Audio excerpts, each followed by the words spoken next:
वैसे माइक्रोसॉफ्ट आपने off campus crack किया है, तो उसमें भी आप स्टेप बाय स्टेप बताओ कि उसमें सीजीपीए का क्या इंपॉर्टेंस था, डीएसए का क्या इंपॉर्टेंस था, प्रोजेक्ट का क्या इंपॉर्टेंस था और डेवलपमेंट का क्या। अच्छा, if you had to restart your journey from first year again, तो आपका क्या स्टेप बाय स्टेप प्रोसेस होता। What is the wow factor of your resume? Mistakes होंगी जिनको आप अंडू करना चाहो।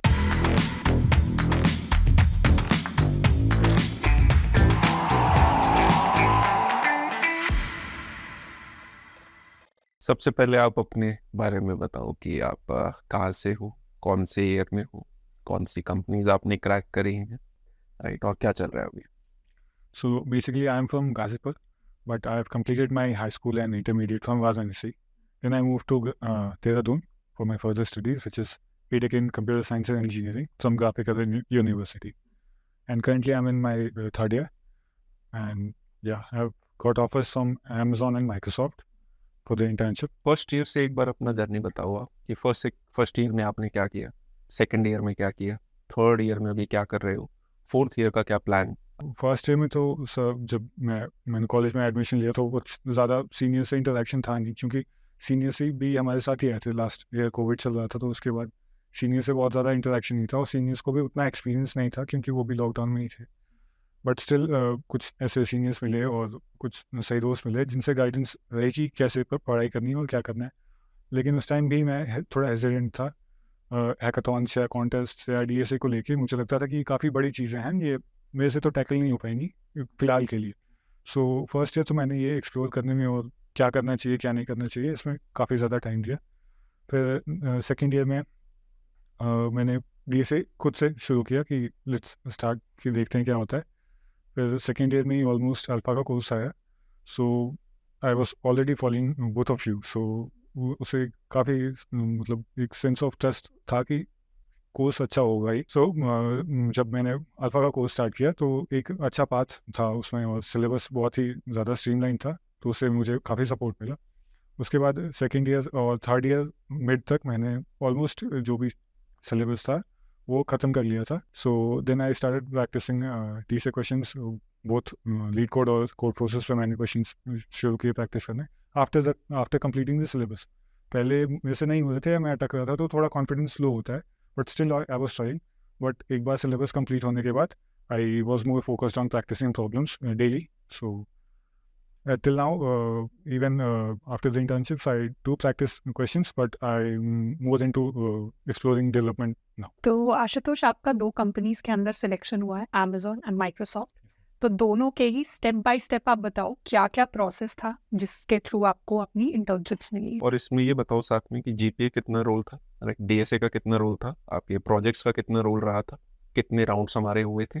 So firstly, ये ऑन कैंपस इंटर्नशिप थी, तो basically GPA was not that mandatory for this role. So हम सब ने अप्लाई किया था और ऑलमोस्ट सबको ही वो एक ही अपॉर्चुनिटी मिली थी। वो में 2 क्वेश्चंस थे। एक I remember sliding window approach थी और एक डीपी का क्वेश्चन था। Sliding window was easy medium level और डीपी का question was just medium level. So जिन लोगों ने वो अच्छे से दिया उनका सिलेक्शन हुआ और फिर वो के बाद इंटरव्यू की कॉल आई। वो भी बहुत शॉर्ट नोटिस पे थी, अराउंड 5 डेज था इंटरव्यू के लिए, प्रिपरेशन के लिए। सो उन 5 दिनों में मैंने जितने डीएसए के मेरे कॉन्सेप्ट थे या जितने भी नोट्स मैंने बनाए थे उन सबको रिवाइज किया, वो भी इनफ थे।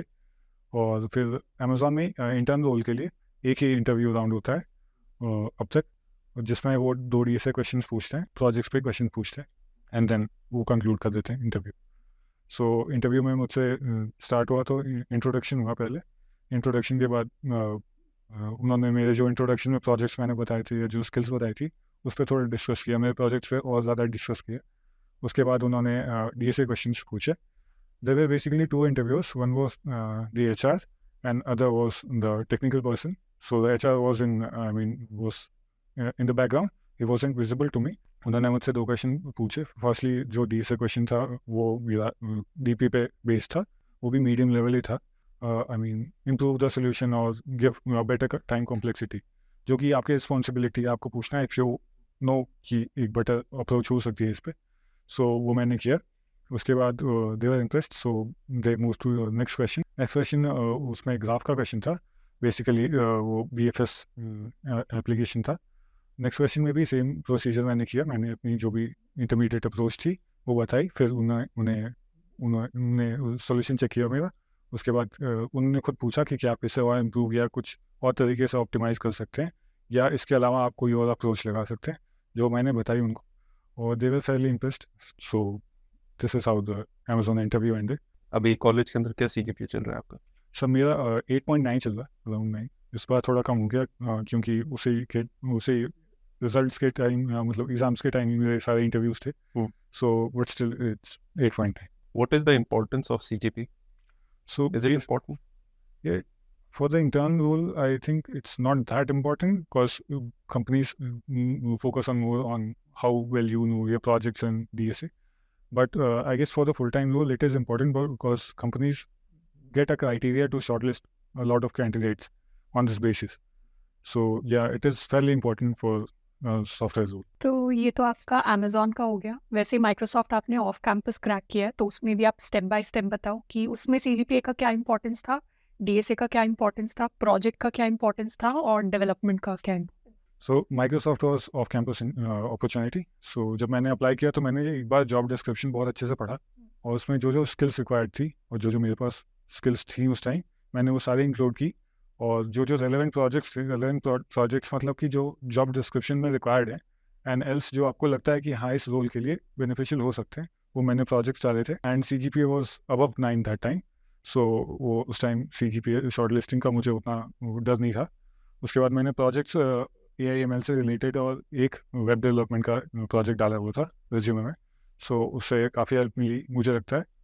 और उसके बाद अचीवमेंट्स में मेरे हैकाथॉन्स और कोडिंग प्रोफाइल्स थी, जो कि उस टाइम रिसेंट थी इंटर्नशिप्स के लिए। सो मैंने उन्हें भी इंक्लूड किया हुआ था। सो रेज्यूमे शॉर्ट लिस्टिंग के लिए मुझे लगता है कि CGPA माइक्रोसॉफ्ट में there was a criteria of I guess 7.5 above, तो एटलीस्ट मेंटेन करना ही चाहिए। देन OA की लिंक आई मुझे। OA भी हमारा ऑनलाइन हुआ, ऑनलाइन असेसमेंट ओबियसली ऑनलाइन हुआ। सो OA में 2 क्वेश्चंस थे। I don't exactly remember the questions, but वो दोनों ही मीडियम लेवल के क्वेश्चंस थे और वो सॉल्वेबल थे उस टाइम फ्रेम में, काफ़ी इजीली वो सॉल्व हो जा रहे थे। And those question were like seen somewhere, so obviously वो सॉल्वेबल थे। क्लासिकल क्वेश्चंस का Yes. कोई फॉर्म था। So they were just the questions that we have seen on LeetCode. They were just modified in the form of stories. So those questions were seen, so they were easily solvable. So मैंने दोनों questions solve किए and was waiting for the interview call. So after the month we got an interview call. Basically इसमें 2 interview rounds थे, एक technical interview round होता है और दूसरा technical plus HR round होता है। तो firstly जब दोनों एक ही दिन से ड्यूड होते हैं। सो फर्स्टली जब टेक्निकल राउंड हुआ, सेम प्रोसेस था। पहले इंट्रोडक्शन उन्होंने अपना दिया, फिर मुझसे इंट्रोडक्शन पूछा। उसके बाद इंट्रोडक्शन में ही जो प्रोजेक्ट स्किल्स थे उस पर डिस्कशन हुआ। उसके बाद उन्होंने फंडामेंटल्स, CS फंडामेंटल्स पे क्वेश्चन पूछे, मेनली DBMS एंड OOPS पे। उस पर भी बेसिक क्वेश्चन ही थे, just wanted to test my CS fundamental skills. And then there was only one interview, so he moved on to the DSA questions. First DSA question was based on HashMap, जो कि easy level का था। And the second question was based on binary tree, जो कि again medium level कह सकते हैं उसको, जो कि सॉल्वेबल था। दोनों क्वेश्चंस की there wasn't such improvement that could be done in those question, but उन्होंने अलग अप्रोचेस पूछी कि इसको और किस अप्रोच से आप सॉल्व कर सकते हैं। उसके बाद we moved on to the next question, next page. या So he was fairly impressed. So I guess he did give a good feedback. So just after an hour, I got the call from HR that my next round was scheduled in half an hour. So I had to prepare for it. So मैंने बहुत ज़्यादा preparation नहीं की, मुझे पता था कि अभी काफ़ी चीज़ें कॉम्प्लिकेट हो सकती हैं, तो इसकी वजह से मैं बस शांत था और नेक्स्ट राउंड जैसे स्टार्ट हुआ। So the next round was she was a female interviewer. She had an experience of around 13 years in Microsoft. So when I heard that, I got a bit nervous कि लगता है कुछ danger interview होगा। So I was a bit nervous, but उस time मैंने उन्होंने same process again, introduction में जो भी स्किल्स हैं या जो भी प्रोजेक्ट्स बनाए। इस बार जो डिस्कशन हुआ था प्रोजेक्ट्स पे, वो काफ़ी ज़्यादा डीप था कि क्या टेक स्टैक्स यूज़ किए, क्या क्यों आइडिया आया आपको ये करने का, और क्या आपने टीम में किया प्रोजेक्ट या इंडिविजुअल किया। अगर टीम में किया तो आपकी क्या क्या रिस्पॉन्सिबिलिटीज़ थी, क्या क्या उसमें आपने इनपुट दिया, and what did you learn from it, या व्हाट वर द आउटपुट्स कि आपके प्रोजेक्ट से क्या बेनिफिट हुआ या एक्चुअल आउटपुट क्या है आपका प्रोजेक्ट का। सो इस पर काफ़ी डीप डिस्कशन हुआ। उसके बाद she also give me a stack based question जो कि फैरली ईजी था। She was just checking my I guess she was just checking my communication skills. So then we further moved on to the resume. So I saw in Microsoft that they have our resume with themselves on the screen. So even in the first round, so he saw my profile or he saw my GitHub profile. He opened my lead code profile, and he also commented on that it's a decent, it's a good profile, Ashutosh. So at that time also I got a bit nervous that if he thinks it's a good profile, then surely he'll ask me some difficult questions. But it went smoothly. So in the second round also, she had my resume. So she read my achievements, and then she started talking about, asking about the hackathons that I participated in, what were the problem statements, how I tackled them, and what were the challenging situations, and these types of questions. So just to test if it was genuine achievement or not. So I answered them, I think, very well. So she was happy at the end. But all throughout the interview, she was in a serious mood. But at the end, she was she seemed happy. So I just got a bit more confidence, and I started to explain her more about my projects and what hackathons I've participated in, how I've collaborated with the teams and all. So that was the process, and the interview ended. And after a few days, I guess I got the message that I've been shortlisted and to choose the dates for the internship. What is the wow factor of your resume? From the experience of my interview, मुझे लगता है कि जो wow factor था वो basically मेरी coding profiles थी, और विद इन दैट मेरे जो हैकाथॉन्स में जो मैंने पार्टिसिपेट किया था और उनमें जो विनिंग थी वो उन्हें ज़्यादा इंटरेस्टिंग लग रही थी, उस पर काफ़ी ज़्यादा क्वेश्चंस हुए थे. So elaborate more on this coding profile का मतलब आप Coding क्या- profile, by coding profile I mean when you give contests, you get better ranking in the contest. तो वो सब मेंशन करने से या लीड कोड प्रोफाइल की लिंक आप अगर मेंशन करते हो, सो उससे काफ़ी एक कह सकते हैं एक स्टूडेंट का लेवल पता चल जाता है कि वो किस लेवल पे मेहनत कर रहा है या किस लेवल का उसका एक बेसिक सेंस हो सकता है. कौन कौन सी प्रोफाइल्स आपने अटैच करी थी अपने तो resume? मैंने बेसिकली लीड कोड और कोड फोर्सेस प्रोफाइल अटैच करी थी. For how many months have you been preparing for? कितने महीने की तैयारी लग चुकी है सबको? For the internships, I guess I started in second year, in the mid of second year, and then the syllabus, the DSA syllabus, जब खत्म हुआ मेरा तो third year का mid cross हो चुका था. So yeah, it took almost 1 year to complete the DSA syllabus. So हाँ, DSA syllabus में include करने में सारे topics and also the contests and code forces and hackathons वो सारे include करके it took me around an year to build a decent resume. ठीक है, तो Ashutosh, tell us about your projects कि आपने क्या क्या प्रोजेक्ट्स अपने रेज्यूमे के अंदर इंक्लूड किए थे, और क्या आपने कोई स्पेशल स्ट्रैटेजी साथ में यूज़ की रिलेटेड टू प्रोजेक्ट्स की, कोई स्पेसिफिक कंपनीज के लिए मैंने अलग प्रोजेक्ट्स डाले, इस कंपनी के लिए अलग प्रोजेक्ट्स, ऐसा कुछ? Yes, ma'am. Normally, I had 3 projects in my resume, and I obviously target the companies. जिस कंपनी में अप्लाई कर रहा हूँ उसके हिसाब से ही मैं प्रोजेक्ट्स उसमें पुट करता हूँ. जैसे कि when I was applying for Amazon, मुझे ऐसे पता था और सीनियर से आइडिया था कि Amazon likes और Amazon maybe shortlist the resumes which have machine learning projects or AI projects in them. So मुझे ऐसा आइडिया था, और तो मैंने 2 प्रोजेक्ट्स मशीन लर्निंग के डाले. For to be on a safer side मैंने एक प्रोजेक्ट वेब डेवलपमेंट का भी डाला. तो मशीन लर्निंग के मेरा जो मेजर प्रोजेक्ट था वो NLP और लार्ज लैंग्वेज मॉडल बेस्ड था. Basically it was like a chat GPT model, जो कि मतलब उसमें बेसिक फीचर्स थे इमेज आउटपुट्स से लेके. It wasn't generating the images at that time because I didn't have the ideas of Dolly API and all. That time I was just scraping the images and then displaying it then. But the conversation was more like similar to ChatGPT, but was based on different large language model and not and I was not using the ChatGPT API. So that was I think a good project for me. And then in AML I've done multiple projects on data analysis and sentiment analysis and all. So उससे काफ़ी variety बन जाती है कि आप कोई भी projects है अलग अलग जो कंपनीज में अप्लाई कर रहे हो. If you are applying for data analyst role, आप उसमें अप्लाई कर सकते हो प्रोजेक्ट्स डाल के. सो एक काफ़ी डाइवर्स मशीन लर्निंग में था। वेब डेवलपमेंट में मैंने मतलब I worked in a team with three of us were there. So web dev में हमने एक वेबसाइट बनाई थी। वो बेसिकली कोलैबोरेटिव प्रोजेक्ट। मान लीजिए कि आपने कोई प्रोजेक्ट बनाया है और and you want some collaboration in that, या आप यू वांट कि आपका फ्रंट एंड इम्प्रूव हो जाए and you want someone to get into your project, so you can post your project on that site and you can I mean basically advertise your project and you can attract the developers to contribute to that project. So it was kind of GitHub but without the code base. Okay. So yeah. Without version control. Also, like, did you employ any special strategy for your technical interview? Yes, ma'am. So I won't call it a special strategy, but it is a strategy that most of the juniors will miss, I think, is that time management.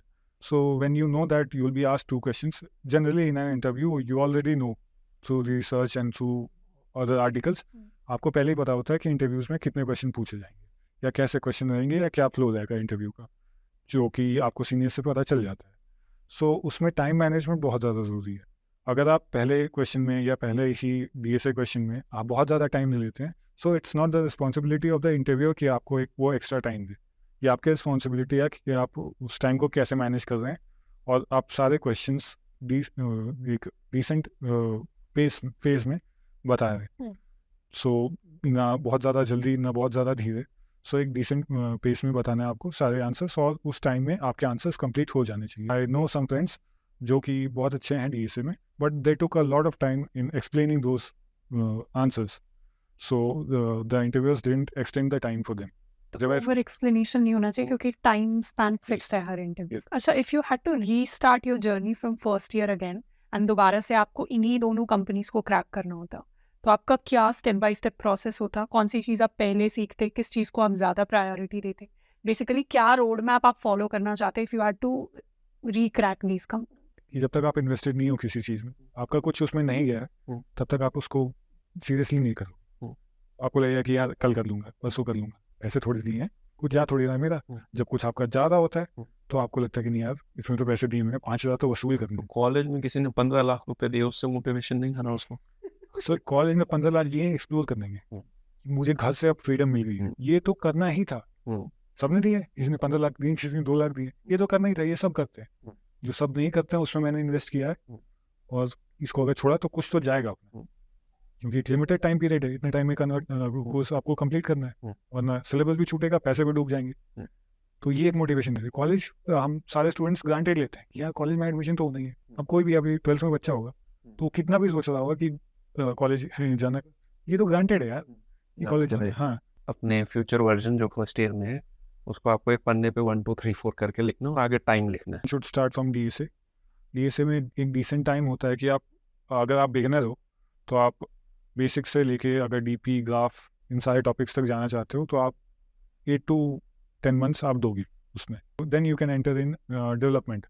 हाँ, AI/ML के जो projects होते हैं वो बहुत ज़्यादा extensive नहीं होते या बहुत ज़्यादा मतलब टाइम टेकिंग नहीं होते हैं, और बहुत ज़्यादा मतलब you just know a concept and you apply it, that's it, rather than web development. So AI/ML के प्रोजेक्ट्स आप उसके टाइम में अगर करते रहोगे या उस बेसिक से शुरू करोगे तो काफ़ी आपका कॉन्सेप्ट भी बहुत सही बन जाता है, और आप अपने रिज्यूमे में मेंशन करने के बाद इंटरव्यू में बहुत अच्छे से आप उसके बेसिक एल्गोरिथम्स या बेसिक फंक्शनिंग जैसे भी उसके रिजल्ट्स आ रहे हैं, जैसे भी उसकी ट्रेनिंग टेस्टिंग हो रही है, वो काफ़ी आप अच्छे से एक्सप्लेन कर पाओगे। हमारे कॉलेज में वो मिनी प्रोजेक्ट्स बनाते रहते हैं, मतलब हर सेमेस्टर एक मिनी प्रोजेक्ट रहता है, और मोस्ट ऑफ द चॉइसेस उसमें AI/ML में ही रहती हैं।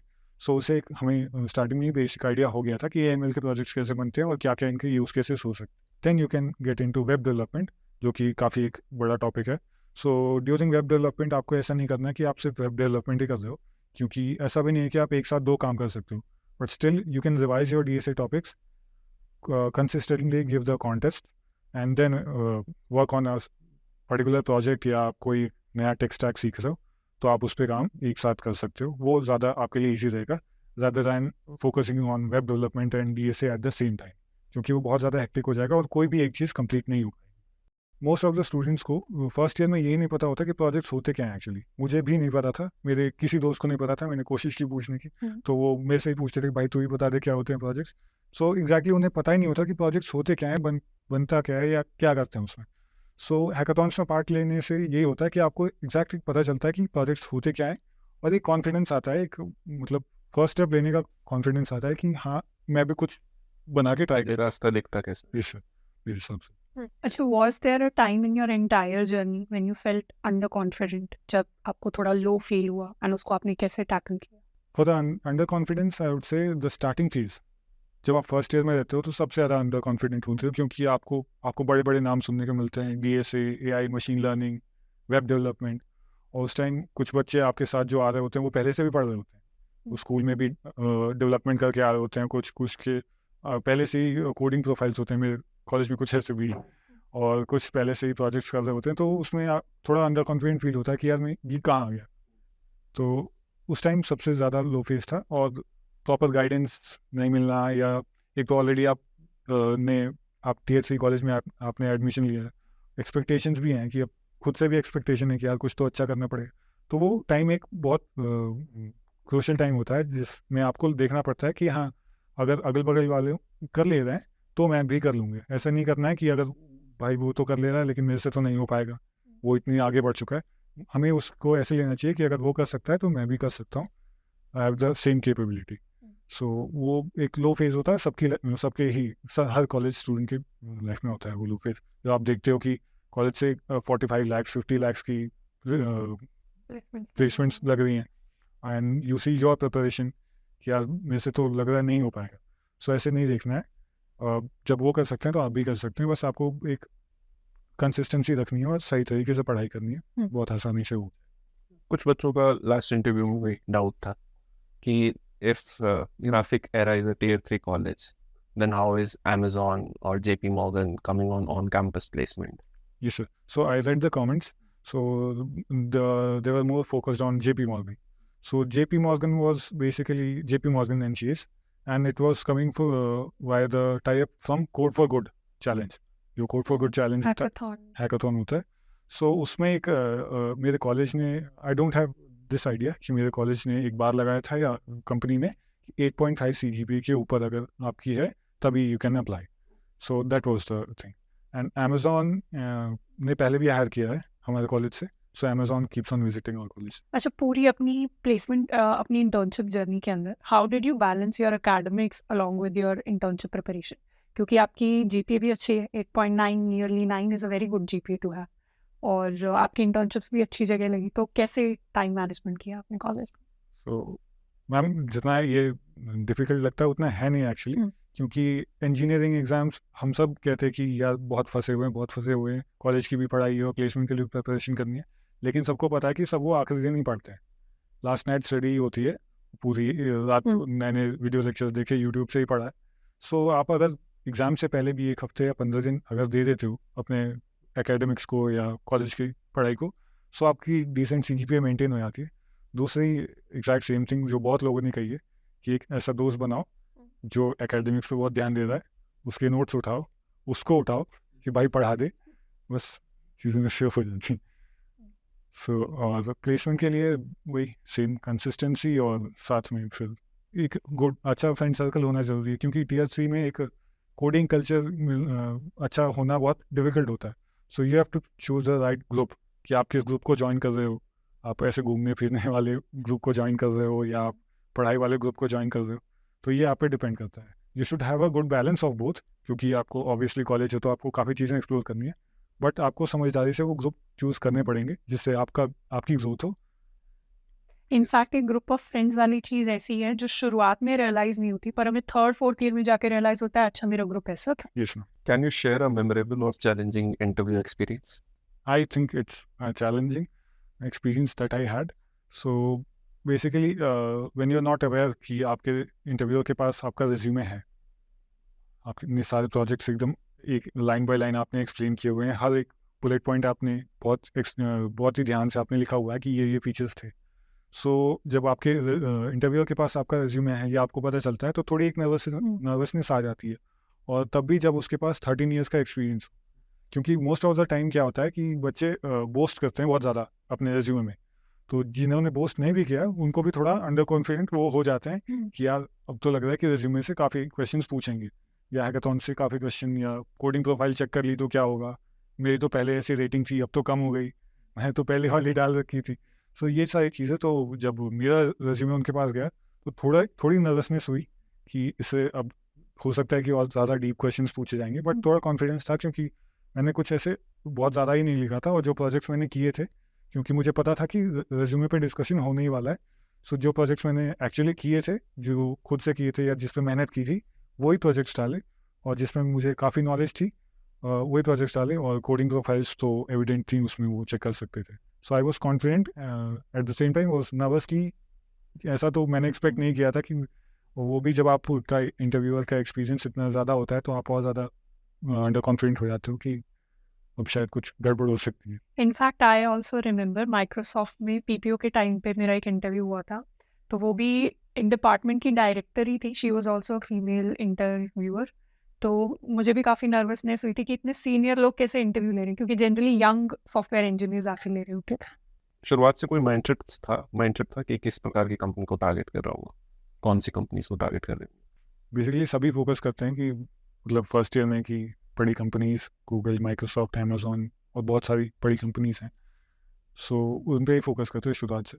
But first year, second year, third year आते आते वो कंपनीज नीचे आती जाती हैं, वो फिर कि यार ये तो आउट ऑफ रीच है, ये हमारे लिए नहीं बनी कंपनी, ऐसा नहीं होना चाहिए। मैंने स्टार्टिंग से यही टारगेट किया था कि एक डिसेंट पैकेज और एक इंटर्नशिप तो चाहिए थर्ड ईयर में, ये टारगेट था। सो पहले ही आप अगर टारगेट लेके चलो कि मुझे फोर्थ ईयर में डायरेक्ट प्लेसमेंट ही चाहिए, सो एक वो इम्प्रैक्टिकल हो जाता है, क्योंकि आपके पास पहले भी अपॉर्चुनिटीज़ हैं काफ़ी सारी, इंटर्नशिप की अपॉर्चुनिटी है, इवन फेलोशिप की अपॉर्चुनिटी है, और काफ़ी अपॉर्चुनिटीज है, तो आप उस हिसाब से तैयारी करो। तो आप डायरेक्टली एक प्लेसमेंट के लिए कंपनी अगर टारगेट करते हो या एक पर्टिकुलर कंपनी टारगेट करते हो, तो आप काफ़ी सारी अपॉर्चुनिटीज़ जो दूसरी कंपनी या जो दूसरे रोल्स के लिए आ रही है वो मिस कर दोगे। सो एक normal DSA, web development, AI, ये सारे का अगर आपके पास बैलेंस है तो आप कहीं पे भी अप्लाई करने से मतलब नहीं चूक पाओगे। सर आप कहीं पे भी अप्लाई कर सकते हो और उसमें कोई प्रॉब्लम नहीं होगी। So targeting a particular company is not recommended until आप बहुत ज़्यादा श्योर हो कि मुझे ये कंपनी तो मेरे से तो क्रैक हो ही जाएगी। So that's also over confidence. So particular company target मैंने नहीं की थी, बट या सबका एक सपना होता है कि थोड़ी बड़ी कंपनीज हैं तो थोड़ा एक। तो आपकी पूरी जर्नी में कोई ऐसी मिस्टेक्स होंगी जिनको आप अंडू करना चाहोगे, ये मिस्टेक नहीं करता तो शायद और बेटर हो जाता या थोड़ा प्रोसेस सीमलेस हो जाता? So the first mistake was जब मैंने अपने आसपास वालों को देखा कि इनकी तो इंटर्नशिप लग रही है, मेरी नहीं लग रही। सो मैं ब्लाइंडली लिंक्डइन पे या और सारे जगहों पे ब्लाइंडली रैंडम इंटर्नशिप्स में अप्लाई करने लगा, जो कि ऑब्वियसली अनपेड थी और वो मोस्टली फेक ही थी, सिर्फ सर्टिफिकेशन या एक प्रोफाइल दिखाने के लिए कि ये मेरी इंटर्नशिप है, मैंने भी इंटर्नशिप की है, जो कि एक बहुत बड़ी गलती है। उससे उसे बस टाइम वेस्ट होता है, ना ही आपको एक्सपीरियंस मिलेगा, ना ही आपको एक सर्टिफिकेट मिलेगा जिसको आप कहीं प्रेजेंट कर पाओ, क्योंकि वो यूजर सर्टिफिकेट्स होते हैं, उसमें टाइम वेस्ट नहीं करना चाहिए। और सेकेंडली काफ़ी टाइम के लिए कोई चीज़ छोड़ सकते हो, DSA या वेब डेवलपमेंट, सो आपको फिर वो टॉपिक्स फिर से रिवाइज करने पड़ जाते हैं, उसमें काफ़ी ज़्यादा टाइम लग जाता है। और जब आपको पता है कि कंपनीज आज या कल या कभी भी अगले 2 महीने में आ सकती हैं, and you have left the practice, so वो काफ़ी मतलब डेंजरस होता है ऐसे सिचुएशन के लिए कि आपको फिर से पढ़ाई करनी पड़ेगी, क्योंकि काफ़ी लोग ऐसे हैं जो कंसिस्टेंटली पढ़ रहे हैं। सो मेरे साथ 1-2 बार ऐसा हुआ, बट लकीली उस टाइम कंपनीज नहीं आ रही थी, so I got back on to the track, और फिर मैंने मतलब वो गलती फिर से रिपीट नहीं की। बट ये दोनों गलतियाँ बहुत मेजरली हैं, क्योंकि मैंने बहुत अपने साथ के भी स्टूडेंट्स को देखा है जो रैंडम इंटर्नशिप्स या रैंडम कंपनीज में अप्लाई करते रहते हैं, और फिर या तो उनका टाइम वेस्ट होता है या तो फिर कंपनीज उनका टाइम वेस्ट कर देती हैं, क्योंकि वो ना ही क्रेडेंशियल मतलब एक क्रेडिबल सर्टिफिकेट देती हैं, और ना ही एक आपको अच्छा एक्सपीरियंस हो पाता है। सो ये गलतियाँ नहीं करनी है आपसे। माइक्रोसॉफ्ट एंड अमेजोन में शॉर्टलिस्ट या सिलेक्ट होने से पहले आपने कितनी कंपनीज के लिए अप्लाई किया था और कितनी कंपनीज के इंटरव्यूज दिए थे? So I applied for multiple companies, but किसी से वो लिंक आई, किसी से रिप्लाई नहीं आया। So there were fairly a large amount of companies, around 40-50 companies, जो कि रैंडम थी, जो कि गलती मैंने की और नहीं करनी चाहिए थी, क्योंकि आप रैंडम कंपनीज में ऑब्वियसली नहीं अप्लाई करोगे जो कि आपके रोल से रिलेटेड नहीं है या कुछ भी नहीं। सो Amazon was my first interview, and Microsoft was my second interview. Nice. What is the role and importance of communication? In my sense, it's equally important to the level of DSA you're doing. Doesn't matter how much you practice, if you can't explain it, there's no chance you'll get selected into an interview. So, what did you find more interesting, DSA or development? For the interesting part, obviously, development. What was more important for your internship preparation, DSA or development? So for the internship preparation, I'll say DSA was more important, but obviously for the resume shortlisting, we need good projects. Is competitive programming necessary for internships? Yes or no? So yes, for the OA part, अगर आपको story line based question solve करने की आदत नहीं है, आप question से आप इंटरप्रिटेशन नहीं ले पा रहे हो कि ये क्या एल्गोरिथम या किस वे में ये क्वेश्चन पूछना चाह रहा है, और सीपी करने से ये काफ़ी चीज़ें इम्प्रूव हो जाती हैं और एक कॉन्फिडेंस भी बिल्ड होता है. एंड इंटरव्यू प्रोसेस, इंटर्नशिप्स के जो इंटरव्यू प्रोसेस देखा है आपने, सिलेक्शन प्रोसेस देखा, अपना ऑन कैंपस भी देखा होगा, कुछ बैचमेट्स का ऑफ कैंपस भी देखा होगा, उसमें do you think quant aptitude was asked for internships? For the interviews मैंने सुना कि गोल्डमैन सैक्स में और मॉर्गन स्टैनली में कुछ रिडल्स पूछे गए थे जो कि क्वांट या ऐसे कॉमन सेंस से रिलेटेड थे.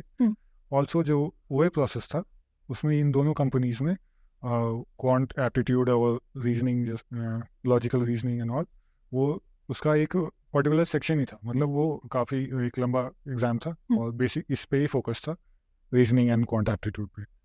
अच्छा, आपके पेरेंट्स का रिएक्शन क्या था जब उनको बताया कि फर्स्ट इंटर्नशिप लग गई है, अब सेकंड भी लग गई है? क्या रिएक्शन? ड्यूरिंग द प्रिपरेशन जब मैंने ढेर सारी कंपनीज में जब अप्लाई किया था तो उस टाइम रिप्लाई नहीं आना है, या किसी कंपनीज का ओए के बाद भी रिप्लाई नहीं आना, दोनों क्वेश्चंस हो गए लेकिन कुछ नहीं हो रहा आगे, तो एक फेज़ आया था कि यार क्या पता मेरे रिज्यूमे में कुछ ऐसा है या कुछ कोई चीज़ ऐसी है जो मैं मिस कर रहा हूँ, तो थोड़ा सा कॉन्फिडेंस लूज़ हो जाता है. तो इसकी वजह से मैंने घर पर बताया नहीं था कि कोई एग्ज़ाम हो रहा है या कुछ ऐसा है. बस हाँ, कभी एग्ज़ाम्स होते थे तो मम्मी एक एग्ज़ाम है, वो पापा एक एग्ज़ाम है तो उसके लिए पढ़ रहे हैं, तो वो भी डिस्टर्ब नहीं करते थे या बहुत ज़्यादा वो इंक्वायरी नहीं करते थे. वो काफ़ी मतलब उसमें थर्स्ट है कि चलो कुछ पढ़ ही रहा होगा. तो सुबह सुबह मैं उठा और मेरे फ़ोन में मेल आई हुई थी, मैंने बस मेल देखी और मम्मी को कॉल किया कि इंटर्नशिप लगी है. तो मम्मी पूछा कि मतलब चलो अच्छी बात है, इंटर्नशिप लगी, कहाँ लगी है? तो अमेज़ॉन में.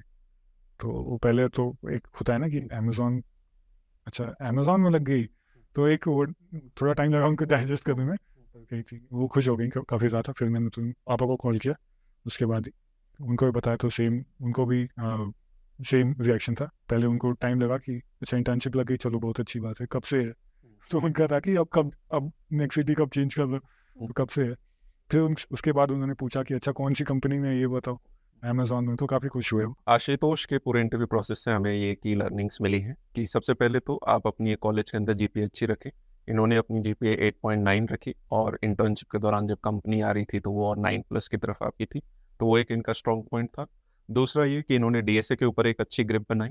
इसी के साथ कई सारी अपने और जो बाकी प्लेटफॉर्म्स हैं उनके ऊपर कई सारी हैकाथॉन्स इन्होंने दी, जिससे इनकी प्रोफाइल काफ़ी अच्छी छट के आई. डेवलपमेंट के प्रोजेक्ट्स भी रखे and eight same time AI/ML पे भी काफ़ी फोकस करा. तो कई सारी कंपनीज का इन्होंने बैकग्राउंड रिसर्च किया, जैसे अमेज़ॉन जैसी कंपनी के बारे में इन्होंने बताया कि यार वो उनको अच्छा लगता है कि अगर आपके AI/ML बेस्ड प्रोजेक्ट्स हों जो इनके कॉलेज के अंदर आ रहे हैं, पिछले साल क्या क्वेश्चन उन्होंने पूछे, तो इस तरह के काफ़ी आप ग्राउंड वर्क करके रखते हो, तो आप पहले से एक मेंटली प्रिपेयर्ड होते हो कि किस प्रकार से और कितने क्वेश्चंस आपसे पूछे जाएंगे और आप अपनी प्रिपरेशन उस हिसाब से रखते हैं. कुछ कंपनीज आपसे CS फंडामेंटल्स के ऊपर काफ़ी एक्सेसिव क्वेश्चंस भी पूछेंगी, नहीं तो बेसिक तो हर कंपनी आपसे पूछ रही होगी, जिसमें 4 सब्जेक्ट आते हैं आपके DBMS, OS, कंप्यूटर नेटवर्क्स और OOPS. इसी के साथ एक अच्छा फ्रेंड सर्कल अगर आपका है कॉलेज के अंदर, आपको एक कंपटीशन की भावना मिल रही है, हेल्दी कंपटीशन, और सारे के सारे बच्चे हैं, वो 3-4 बच्चों का एक झुंड है जो कि यार अपना प्लेसमेंट के ओरिएंटेड पढ़ाई कर रहा है, तो उससे आपको काफ़ी बेनिफिट मिलेगा. तो आप कॉलेज के अंदर आते हैं और आपका एक टेक प्लेसमेंट निकालने का मंशा है, तो उस पर्टिकुलर केस में अपने दोस्त आप अकॉर्डिंगली देखें. आप मस्ती के भी दोस्त रखें, पर ध्यान रखें कि हमने कॉलेज में इतना बड़ा इन्वेस्टमेंट इसलिए किया जिससे कि हम वहाँ से एक अच्छा अपना करियर निकाल पाए.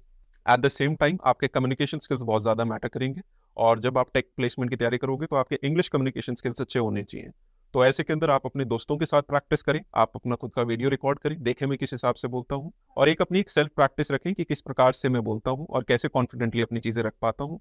आप अपने इंटरव्यू प्रोसेस के अंदर जब आपसे कोई सवाल पूछा जाए तो जो भी आप सोच रहे हैं उसे थिंक आउट लाउड करें, राइट, अच्छे से समझाएं और एक सीमित समय के अंदर हमें ओवर एक्सप्लेन भी नहीं करना है, अंडर एक्सप्लेन भी नहीं करना है, इन दोनों के बीच में एक नियंत्रण बना के। इसी के साथ आज का इंटरव्यू समाप्त करते हैं। आई होप कि आशुतोष की जर्नी से हमें काफ़ी कुछ सीखने को मिला होगा जिसको हम अपनी जर्नी के अंदर अप्लाई करेंगे। That's all for today. See you next time. Till then, keep learning and keep exploring.